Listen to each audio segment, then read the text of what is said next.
Good afternoon, everybody. Good evening. Good night. Pray that you can hear me all right. Listen, I'm not going to take up too much time. I just wanted to share something that was that came to me today. Just trying to really do it for YouTube. Tell you, man, I try to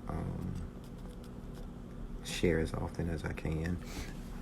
I realize that I think so many times people are discouraged because the lack of encouragement of other people sharing. And so I try and share as much as I can, as often as I can. So don't mind me. I just be wanting to share my heart. And listen, I know that talking in front of people may be a stigma. I guess, well, not really a stigma, just a challenge for some people. If that is one that is for you, I promise you, you have no idea how you can change somebody's life. Joe, preacher, pastor, how are you, sir? Sharing can be amazing. It can change somebody's complete life. You have no idea the power of your story, the power of you just being transparent. That can work wonders. So I never take it for granted when I have an opportunity to share. You guys give me your time, and of course this platform, and I will share less things about me and more things about him. I'm not going to take up too much of your time tonight. I just wanted to share a little story, I guess, that just popped into my head from and related to the text of what I was thinking about on today. Well, tonight I get ready to take my dog outside, and I let him go to the door, and he goes out and he stops at the shade or the screen door, and he looks back at me, and I'm like telling the dog to go ahead and go down the stairs. And the dog would look at me and then back at the door. I mean, we do this for maybe about 2 or 3 minutes before she decides that, I don't know why I keep on calling the dog a he, it's a girl. She decides she's okay. She is confident enough to go on down the stairs. The problem here is that it's dark outside and the light is not on. I didn't realize the light wasn't on until I opened the door and then saw outside that the dog probably was hesitant, not because he wanted him with me, not because she wanted me with her, but because she couldn't see. Oh, that's good for somebody on tonight. I tell you, I remember the story of the blind man standing on the side of the road. The Bible says that there was a blind man standing on the side of the road and would be crying out for alms, right? The issue I face here is that so many people find themselves just in this place. You're on the side of the road looking at something you cannot see. And I'm talking to somebody tonight who finds themselves in a desperate place where, God, I need you. I'm looking for you, trying to find you, but I just can't see you. And it's interesting how there's people walking by. There's people in the book, in the story. There's people around, but still, he can't see it.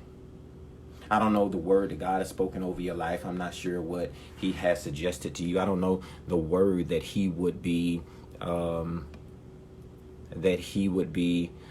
pushing on you, would be relating over to you. The word God would be speaking or showing you through word, through friend, through whatever it may be, that you just can't see it.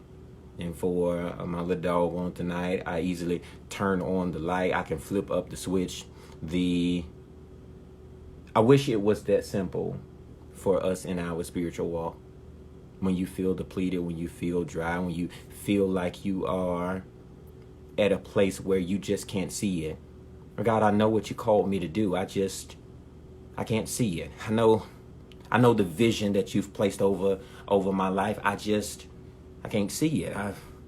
We hear about it. We talk about it. We testify of it, that it's going to come, it's about to be, that things are almost on the way, but you just can't see it. I got to tell you on tonight that there is something in the power of speaking everything that you hear before you see what he said. I know that he begins to scream out in the text and says, Son of David. He calls his name, although he can't see him. He can connect to who it is walking in front of him before he sees it. I know there's sometimes that people may call you crazy because you talking about everything that you ain't seen yet. Keep talking about it.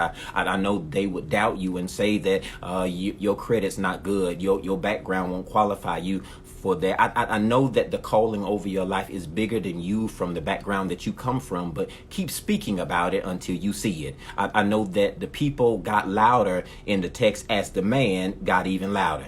It is a competition to see who can get the attention from God, but I tell you is that you don't run in the same league as anybody else. This is no match of who can scream the loudest, the gospel. This is not one of who can testify the greatest, who can shout beyond the next person. This is my private plea. Because everybody else that's connected is already with him. But the problem is that you're testifying of something you cannot see. So when you find yourself in this place, well, God, I know what you said. I hear it in front of me, but my destiny, I just can't see. Listen, I don't be trying to rhyme. It just pop in my head like that. When you find yourself in that place, you know what you need to do? Daddy. You have to cry out louder. BB, you got to cry out louder to him. Son of David, that's what the man said. And Jesus calls to the blind man and tells the people in the crowd to bring him to me.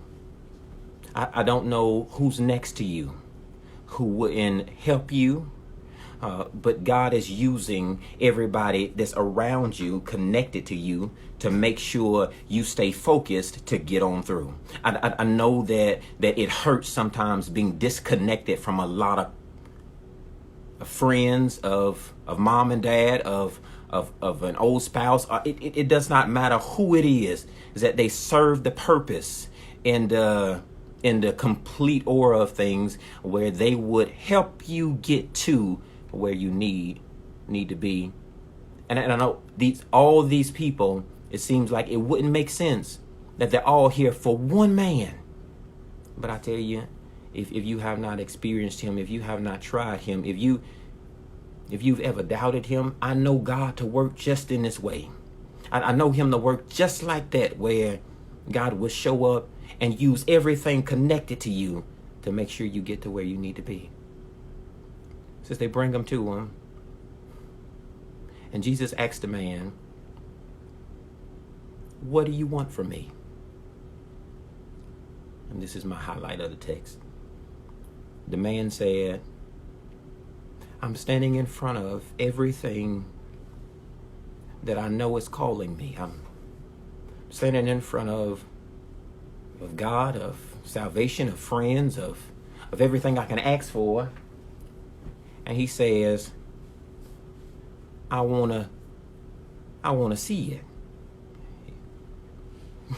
It's not enough to be around it. I wanna see it. I want to see everything that you said and spoke and promised over my life. God, I want to see it. I don't just want to keep talking about it. I want to see it. I want to experience it and hold it in my hand and know what I'm looking at. When I hold it, I want to see more than just reading about the text, experience God through word. I want to see it for myself. That testimony is good when we talk about people being involved, but at some point in time, you have to move beyond their testimony and get one for yourself. He says, I want to see it. I want to see it. See everything that he said. I want to see it. I want to see everything that I'm meant to have. I want to see it. I want to see everything that God will promise people next to me, connected to me, in the lining of me that I did not receive. I want to see it. The interpretation, the assignment, the the point of where I need to go based off of being right here. God, I want to see it. I want to see it. You know what he said to him?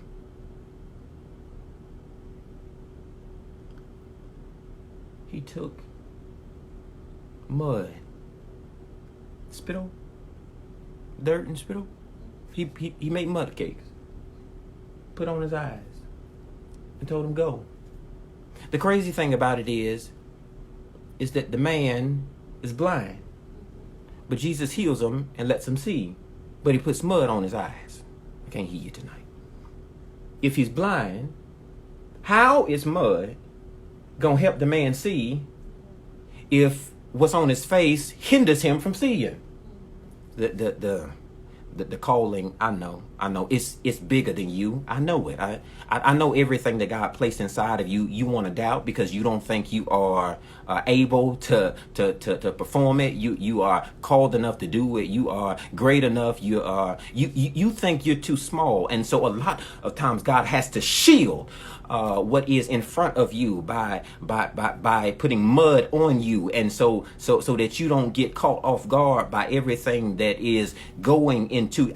That's why they doubt you, because God had to put mud on you. That's why they talk bad about you, because God had to put mud on you. I'm talking to somebody tonight who knows what it's like to be walking into it, but God has to ease you through it. Is that he puts mud on his eyes, because in the walking, in the way, in the word, that when things start to fall off, they fall into place. It's not falling apart, it's coming together. It's gonna make sense after a while, and you'll have to stay with him so he can be able to discern, decipher for you what it is that you're coming into. Know that on tonight. God never places you on the side for you to sit there by yourself. I know it gets lonely sometimes, but hold on, because he's still on the way. And maybe that's good for somebody. Maybe that's for somebody that you know that's connected to you, that somebody just needs a word of hope to know on tonight that you will see everything that he said. I'm not talking about prosperity, winning. I'm not talking about the tangible on this side. I'm talking about seeking God after the heart of him, because of the love that he would bestow and give to you. You will see it. God bless you tonight.